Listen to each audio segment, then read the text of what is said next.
2022年度版のデジタル手帳フューチャーマップジャーナル、未来を描き具体的な行動を促してくれるデジタル手帳として、やりたいことを忘れずに行動していきたい方などにお役に立てればと思いまして公開しております。気になる方は動画詳細欄からダウンロードすることができます。今回はこちらのライフマップの今年の読みたい本と、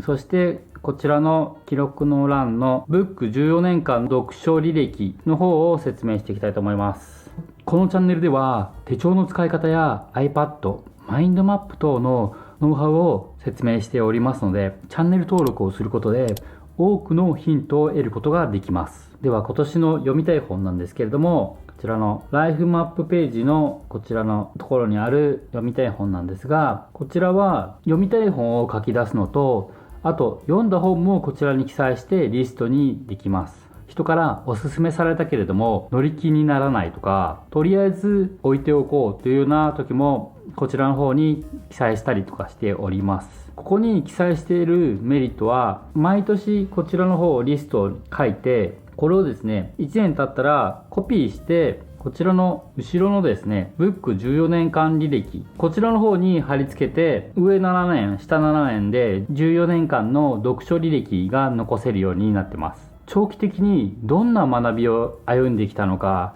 どれだけ本を読んできたのか、以前これ読んだよねって思い出す時にここから見ていつ読んだのかっていうのを読書マインドマップノートを探すのにもとても便利になります。で、読書マインドマップって何かっていうと、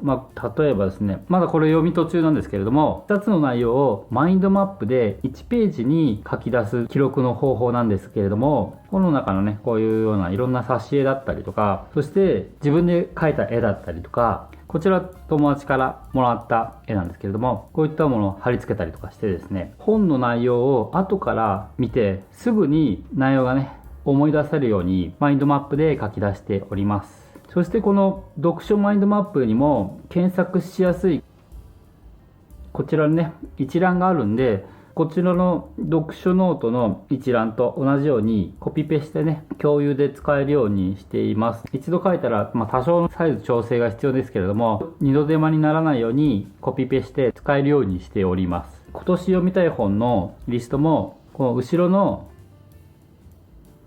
長期のページで一つでいいんじゃないっていうふうに思われるかもしれないんですけど、このページ1枚でも構わないんですけれども、このわざと前のページにこういったリストを作ってるかというと、こちらのライフマップのページって書かれてる内容は今年の内容が全てこの1枚に記載されているということがありまして、この後説明するこちらのレートやチェックリスト、家族の出来事、世界の出来事とか記録する欄があります。こちらの方にね、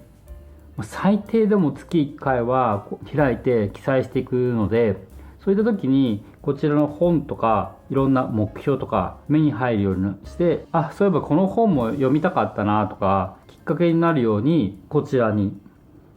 書くようにしております。で、今年の目標からどういった学びが必要になるかなと。結構45冊書けるようになってるんですけど、そこまで読む人ってほんと少ないと思うので、下の方にですね、例えばこうやって NLP とかジャンルを残してね、今年学びたいこととかを記載しとくのもいいと思っております。こちらの方活用してみてください。で、次回はこちらの人生ワクワクで埋め尽くそうと習慣化、そして資産地図を説明していきます。ではまた。